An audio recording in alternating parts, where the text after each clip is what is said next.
Hi everyone, my name is Monique Casanova and welcome to What's the Scope? This is a new initiative for students hosted by Eastern Engineering Group where students get to pick out a structure that they like in Miami and we contact the design team to see if they are willing to give us an interview where they will be answering our design and technical questions.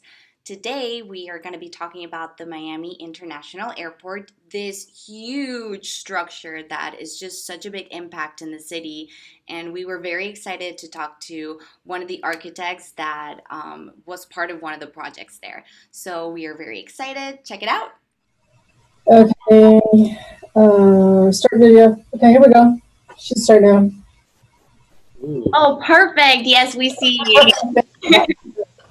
How are you? Good, thank you. Thanks for being patient.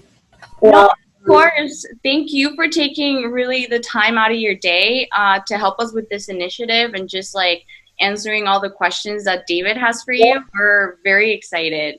Okay, likewise. All Thank you for right. coming. Yeah. So David, let me give you just a little introduction of Daphne. She is a very important figure in the architectural and design world here in Miami. She is the president of the AIA of the Miami Board, and that stands for the American Institute of Architects. And she is also the owner of her own architectural firm with her husband. The firm is called Gurri, and they have been open for 24 years. And they've been working in just really amazing projects. And one of the examples is the Miami International Airport that we will be talking about today. And so, yeah, David, do you want to give a little introduction of yourself? Yeah, my name is David Manosalva, and I attend FIU, and I'm majoring in civil engineering, and I'm mainly interested in structures, and geotech has also piqued my interest. So I'm also dabbing in that field in my studies. And I should be graduating fall, depending on the classes that they offer, or at the latest spring. Okay, excellent. Yeah. Are we ready for the questions? Awesome. Okay. Yes. Sorry, David. Oh. We're ready for the questions. Okay. Yeah. Here we go. Just to like a little icebreaker, just to lighten the mood. Just a quick light question, like what's your favorite color, Daphne? Probably magenta. Magenta. And do you like a follow up to that? Like, do you picture or envision that color in any of your design projects all the time? But not everybody likes magenta, so usually. Yeah, magenta is a very unique color. Yes. For sure. I always find it's good to ask like, what's the favorite color of someone? If you want to give them a gift, you just give them a gift in that color, and they'll always love it. Oh, that's a pretty good idea. Yeah. All right. The first question for aviation projects: what stages of the projects are you in, and what is your role in them? Okay, so we just finished one project that is very important for Miami International Airport.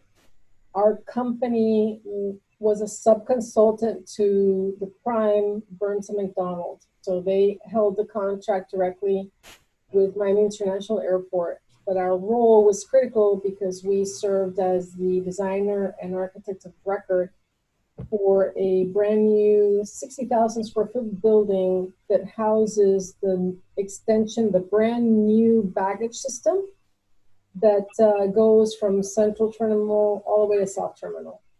So that was a very important project and had some innovative things happening inside. I don't know if you saw when they had the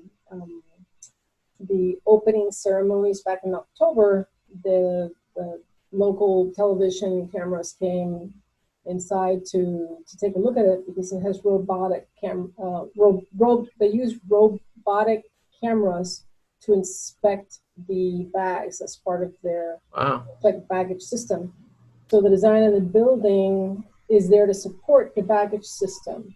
Right. And that was an innovative thing that we were part of, which was pretty exciting. And how long would they when would they want to implement that by? Oh, it's done. It's done? Oh, wow.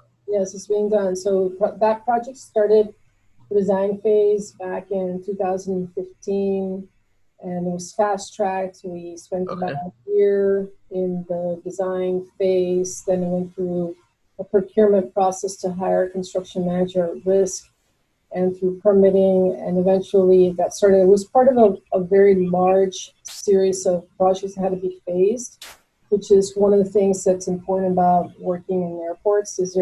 An airport has to remain operational at all Right. times. So in order for you not to impact your existing customers, i.e. the passengers, you have to be able to phase the construction work so that nobody feels it. Of course, Right. everybody can see it. As you're going through the airport, you'll see, Jersey barricades up and, diversions as you're walking through, but the airport is operating. So the key thing in an airport and in a hospital is trying to minimize any impact to the passengers, because that's who we serve. Right. Ultimately, we serve the users of the building. Right. That's very awesome. Yeah. That actually answers my second question very well. What would be one of those what's that? Is that like a major challenge that A in the major construction? challenge, because when you're trying to maintain a building operational at all times and not impact the passengers in this case, you have to be thinking about life safety. So if Right. there's a fire, if there's an emergency, how are you going to get people out? You cannot disrupt communications and life safety. So that's where the phasing comes in, and sometimes one project has to get broken down into several pieces that could ultimately represent several phases, could be several construction, smaller projects that have to happen, enabling. So that's where it gets really challenging. Right. And so we're aware that the Miami is in the process of expanding, and it's set for 2040 because of the increased population and cargo rates. Currently, which stages of the design is that project at, if you're involved? Well, there's never going to be one single project at the airport. It's always going to be a series of projects. Right. Again, for the same reason, is the things have to be phased, and it all Right. kind of contingent upon the funding, how projects are funded, etc. But the airport has, like any public institution, will have a capital improvements plan, which is based on the master plan, which is connected to the finances. So it'll take that plan that you're referring to is never going to be one project. It'll be many projects that gets divided into Right. several teams of professionals, and including architects, engineers, and even the contractors. Okay. And for the future projects, what interests you the most? Like, what are you most excited about? Well, we love doing airport work because it's really challenging. So you have to understand the implication of designing secured spaces. When you're designing an airport, you have to worry about how you're going to separate international travelers from domestic travelers, and what that means in terms of the planning of the building itself, or the facility, or the improvements that you're doing, and then how that's going to impact your design. Okay. Awesome. Just to add to that really quick, David, just Right. because I know we have one of the students that is joining us today. His name is Ryan. He was asking if your firm, Daphne, was in charge of the whole design of the airport, which just because we've done a little bit of research and everything, we know it's kind of divided in several firms. But how does that kind of work? How does it come together whenever you're assigned a section of it? How does the communication work? How do you get do you get a master plan of the whole airport so you can work on a little piece? How is that? So again, it goes back to the airport has a master plan, and there's different departments. So there are going to be capital improvements, takes care of major projects that are new. And then you'll have maintenance and facilities that will take care of projects that are undergoing renovation work. So the funding comes from different places. So you may have a re-roofing job that's happening for the span of 5 years, and you're dealing with a completely different department. They're just taking care of repairs. And to answer your question about how things get done, you have the capital improvements, and then the capital improvements, people have to put something out through a procurement, through the process of procurement when it's a public job. Then it goes out through a process called an RFP, request for proposal, so they get qualifications for the architects and engineers to be able to submit their qualifications. That's after they have identified a project. Sometimes they put out contracts that are miscellaneous because they don't know what they're going to be. And then there'll be a contract, so you'll have maybe 3 or 4 architects and engineers that are on call. And as things come up, as small projects come up, they give it to those firms. But usually there's the big difference is if it's project specific or if it's a miscellaneous services contract. That's how the work gets given to the teams of professionals. And that's how you end up having maybe like 20, 30 projects ongoing at the same time, right? Oh, wow. Yeah, that's crazy. Oh yeah, easy, especially with an airport as large as Miami International Airport. Yeah. Absolutely. And right now we are leading the design for the new Airport Operations Center and Emergency Control Center, which is a really, really interesting project. It's kind of like the brain center of the airport. So that's an exciting project they're working on right now. That seems very exciting. Airport. Yeah. For sure. Wow. Yeah, no, it sounds super interesting. Yeah. And we've seen in your website that you worked on, you have done several projects at Miami International Airport. Which one has been your favorite so far? Oh, that's a tough one because they're all so interesting. I would have to say that the 2 last ones have been really, really interesting. And early when we started our firm, we were involved in North Terminal. And that was very exciting too. One of the projects that we did was an enabling project, which is again the first like a small project that gets developed in order to make way for something bigger that's coming. Right? That's what an enabling project is. Okay. And those enabling projects that we did at the beginning were the Kickstarter to the North Terminal program. We got the first building permit for the entire North Terminal program. So you can be a small firm and have a very big impact in something that's very large. So we were very lucky, very proud to be working on that project because it represented the Kickstarter. We kickstarted the North Terminal program, and that was back in 1999. During that time, we also worked on some very interesting projects that had to do with relocating passenger loading bridges, adding fixed bridges, things that normally we wouldn't handle, but we got involved. It was heavy on the civil and structural, so it was kind of interesting to be able to manage our team of professionals to handle something like that. Okay.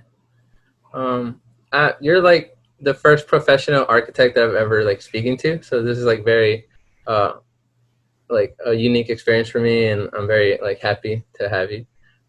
So one of the questions for architects, like if I'm an engineer or studying to be an engineer, from an architect's point of view, how does it like working alongside engineers?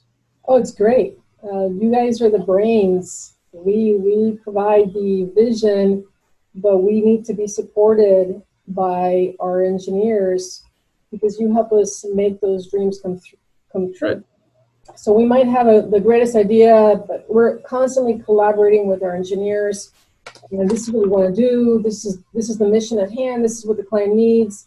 And from a structural perspective, I need to work with you on this. And then we'll bring in our MEP engineers to help us, work out issues, especially when you're dealing with either something that's very innovative that's never been done before, or in the event of a very delicate renovation project. So we look to we rely on the engineers. It's a team effort. It's totally team effort. We're talking to our engineers every single day. Every single day. That's very amazing. When I think of big extravagant projects like that, I live in like Hollywood, so I'm like very close to the Hard Rock Hotel, and like just like seeing that, like imagining that, and then like working together with like architect, visioning that, and then an engineer helping to like make that a reality. It's very Yeah. amazing. There's a vision, it's something creative, but then we got to make it work. It's got to become a building. Yeah. It's got to serve people, etc. Okay. And for aspiring architects, what was one of the most valuable classes you took personally? For engineering? For architects, as an architect, how did this change your perspective as a student and then Well, of course, I would like to say design studio is the one that's the most relevant for us as architects.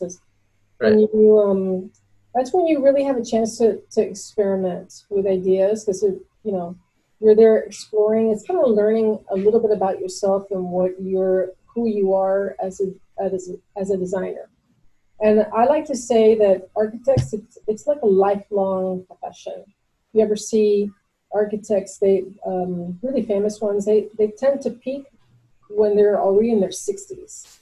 It's a lifelong profession. So you might have somebody that could be in their 70s and they're still practicing. Some of the famous architects did that, even beyond that, because it's like a craft. You continuously, work on it, and then you're innovating and you're doing something slightly different. It's an art. It's truly the balance of art and science. Yeah. That's like I was gonna add to that, like in the future with more like technology available also helps you improve that craft. Oh yeah, we love, especially the students that are graduating now. They are very versed in 3D modeling programs.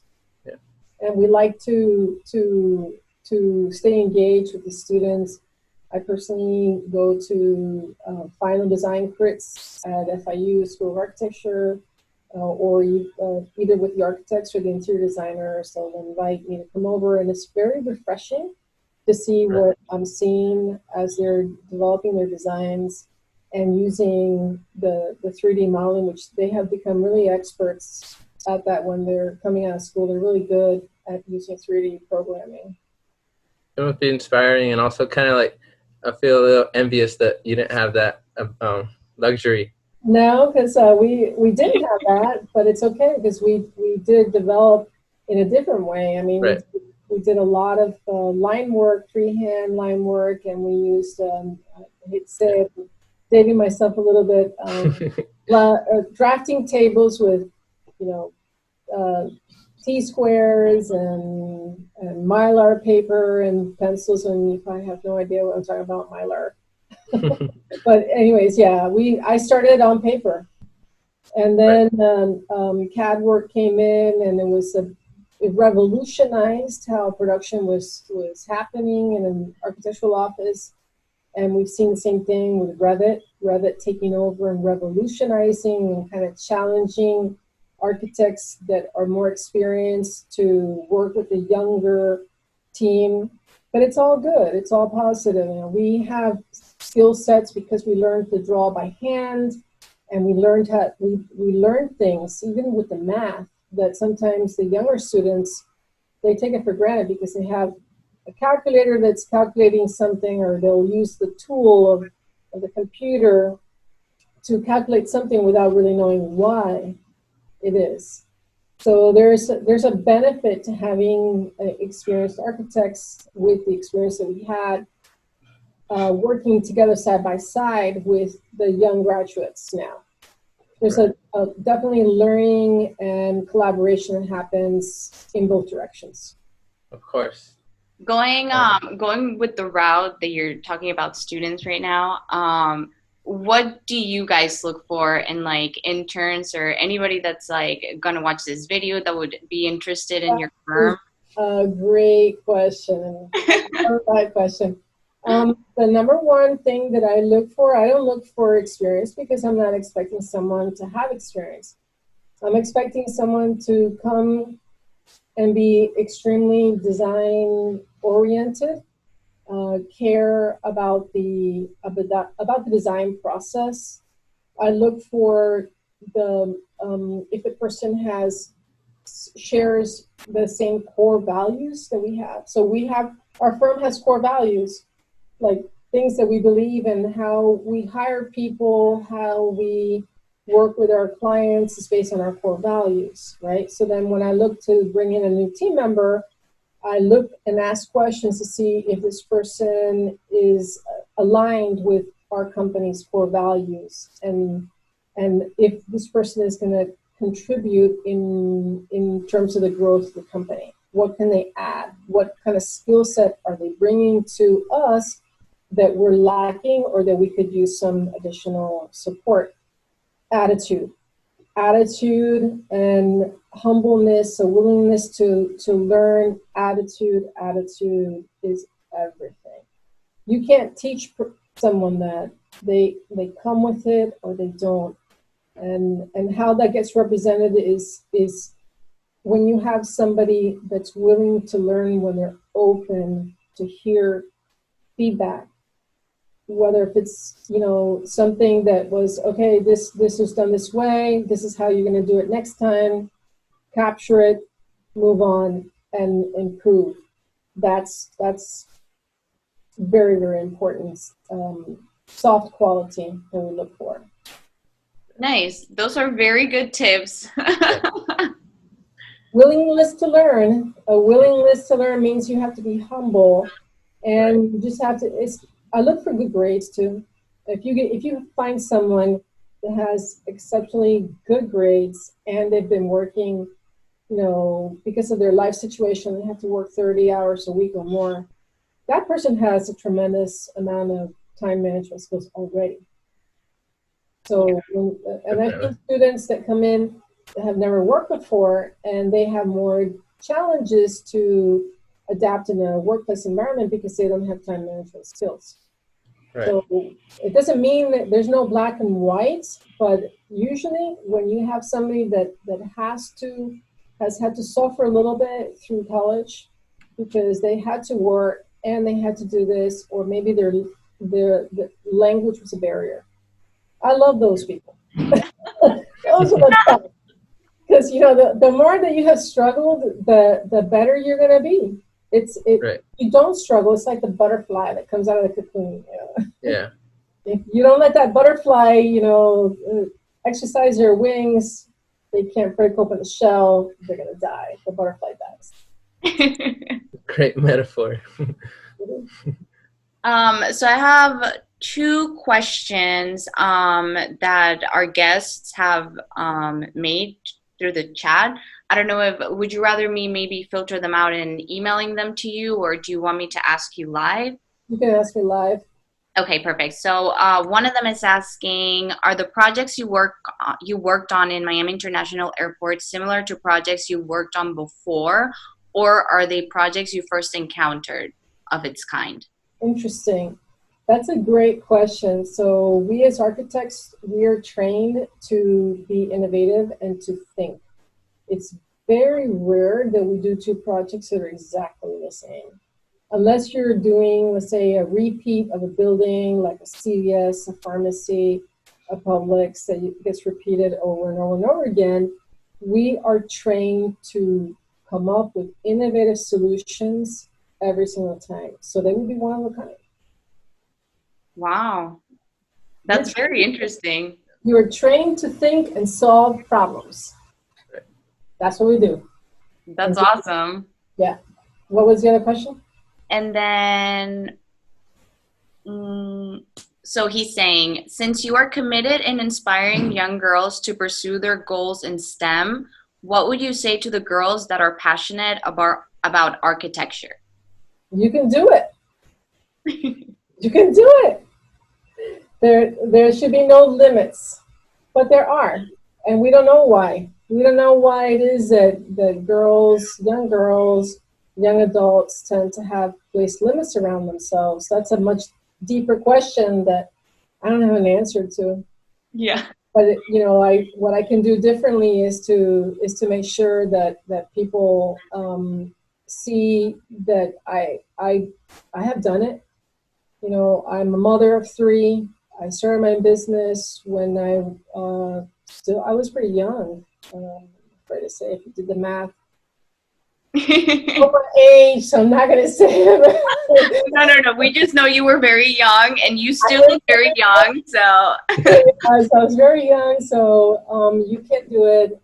You, as a work-life balance, it does get challenging. You have to make some decisions in life. I'm not going to say sacrifices, but just choices.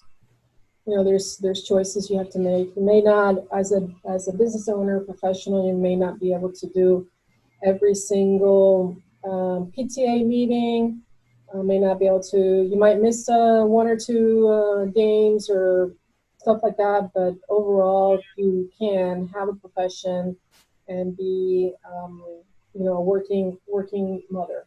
For those people that have the limits, thinking that they can't do it, that they have to make a choice. There's no black and white in life. No black and white about that.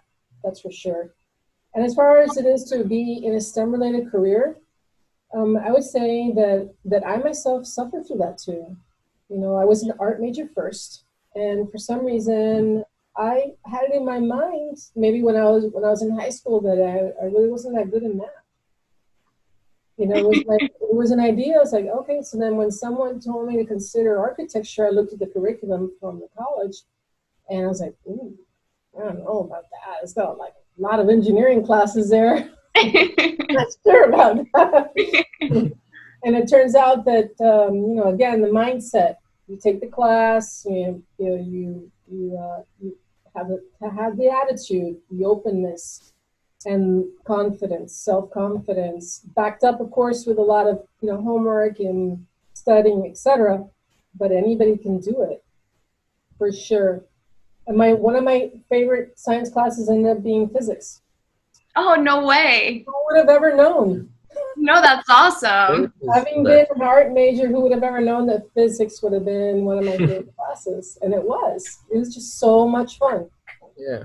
No, I love that you're saying that because I like kind of telling students that it's normal to get like the feeling of fear or being scared towards something. Like if you're creating like a big project, or if you're taking a class that you think it's challenging, that fear, that feeling, it's normal. What you have to do is kind of like fight through it and just like kind of conquer it. So I like what you're saying, that it is challenging, but it's possible. Like you have to make choices, but they're choices, and just like it's very gray. Like there's no black and white. Absolutely. No, I love it. Something else that I wanted you to talk about, just because a lot of these students that we connect with at FIU, they're from ASCE, and you being a part of AIA, this is going to be once, if it's not relevant for them right now, which I think it is, it will be once they graduate. Like they're going to encounter a lot of their clients, and a lot of the people they partner with, they're going to belong to the AIA. So I kind of wanted to ask you how the AIA has influenced you as a professional, and how it has been like a benefit to you on your professional life. Great question. So I wasn't part of AIA as a student, and I should have. I think it was a missed opportunity for me to not have been involved. So that's the first thing I would recommend if you're still in college, to participate with your professional organizations, because it's a great way to do networking with potential employers. It's a great way for you to understand issues and how your professional organization can help you in your career path. So that's my first recommendation, to be a part of and then be engaged with your local organization, so that you can create those networking opportunities. It's great. Second of all is, when I did graduate from college and I became licensed, I joined AIA right away, recognizing that it's the largest professional organization for architects, and it's got 90,000 members, and they basically protect our profession. So your profession is usually under attack by somebody that wants to deregulate it, that wants to attack the requirements, or how you get compensated, or how firms are going to get selected. So the AIA specifically has been really effective in having lobbying in Tallahassee to protect the CCCNA. That's the Competitive Consultants Negotiation Act, TCNA. They've been very effective in protecting our profession in that legislation and also in deregulation. This only happened this year, but it gets, every once in a while, it gets kind of reintroduced by somebody who wants to deregulate the profession, or say you work hard to get your license. You have to take some tests, and then you sign a sealed drawings, and you're liable. And then somebody has the brilliant idea. Well, let's not require anybody to sign a sealed drawings anymore. So somebody will come up with that bright idea, not knowing the ramifications of that. So I would say that becoming involved in AI has enabled me to have a deeper appreciation for the impact of our professional organization directly in my career specifically. Number one. Number two, it's open opportunities for me to do networking. So I'm a business owner, so I like to know who's out there for potential teaming opportunities, etc. So that's been another reason why I've enjoyed being a part of AI, and of course giving back. I mean, you get to a certain point in your life that you go through stages, and then giving back becomes a very important part of what you do in your life, because at some point somebody gave me a leg up. So someone taught me the ropes. Someone was there for me, and so this is my chance. And I like to do it through my professional organization, and I like to do it through events that I have created. Very beautiful. Awesome. Yeah, so I recommend you be a part of your professional organization, even when you're still in college. It's a great way for you to network. Absolutely. Yeah, it's true. I wanted to ask you one last question, just for the students as well. I know that you have a master's degree as well, so I kind of wanted your advice maybe of how maybe your transition was in your experience of you graduated and then you got your master's right away, or that you work in between, or did you work and get your master's at the same time? Yes to all of the above.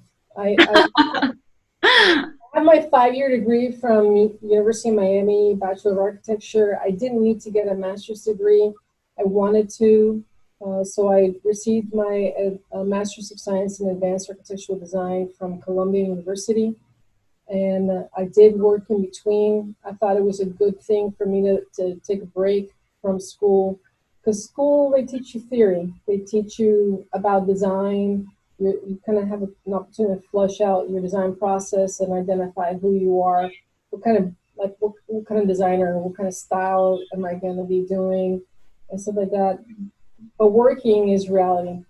So having that little break was a big plus and made me better prepared for when I went back and got my master's degree. But I didn't need it. And what I would recommend for employability, for individuals that are thinking about going back and get a master's degree, think carefully before you choose what your master's is going to be in. I would say that being a business owner probably would have been a good benefit if I had chosen the route of getting an MBA. If I had gotten an MBA, that would have probably helped me to a certain degree when I started the business. It's not that it's impossible, but probably would have been good, either as an entrepreneur or to go the corporate route. Having an MBA is really helpful.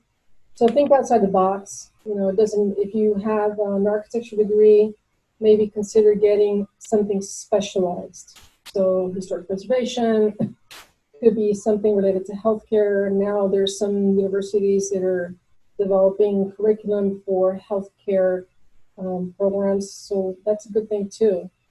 Same thing applies for engineering. Awesome. All right, David, do you have any more questions? I had one question regarding my friend. She lives in Colombia and she's an architect as well. Okay. What would you recommend, or any advice for her if she wanted to come to the States? Like, what would be her route? learn English. Sorry?